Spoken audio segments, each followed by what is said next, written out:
कोल्हापूरला फुटबॉलची पंढरी समजली जाते। हे रांगडं कोल्हापूर म्हणजे अनेक पारंपरिक खेळांचं माहेरघर आहे। मात्र फुटबॉल म्हटलं की इथं विषय हार्ड आहे। इथं फुटबॉलमध्ये रोमांच, ईर्ष्या आणि संघर्ष गल्लोगल्ली दिसून येतो। सुमारे 90 वर्षांपासून कोल्हापूरच्या मातीत रुजलेल्या या खेळानं कोल्हापूरकरांच्या अंगात संचार केल्यानं कोल्हापुरात फुटबॉलची मोठी क्रेज दिसून येते। कोल्हापूरकर जसे क्रिकेट आणि कुस्तीचे शौकीन आहेत, तसेच ते फुटबॉल खेळाचेही शौकीन आहेत। कोल्हापूर म्हटलं की गल्लोगल्ली तालीम मंडळ आली। पाटाकडील तालीम मंडळ, शिवाजी तरुण मंडळ, खंडोबा तालीम मंडळ, दिलबहार तालीम मंडळ असे अनेक एकापेक्षा एक सरस संघ फुटबॉलमध्ये निर्माण झालेत।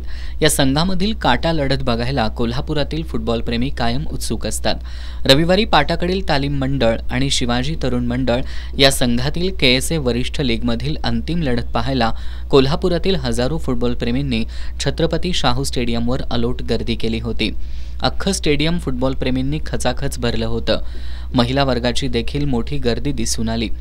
शिवाजी तरुण मंडळाचा 1-0 पराभव करत KSA वरिष्ठ चषक पटकावला खरा, मात्र चर्चा होती ती स्टेडियमवर असलेल्या अलोट गर्दीची। क्रिकेट वेड्या देशात फुटबॉल वेडे शहर असं कोल्हापूरला म्हटलं जातं। याचा प्रत्यय कालच्या या गर्दीनं पुन्हा एकदा आला।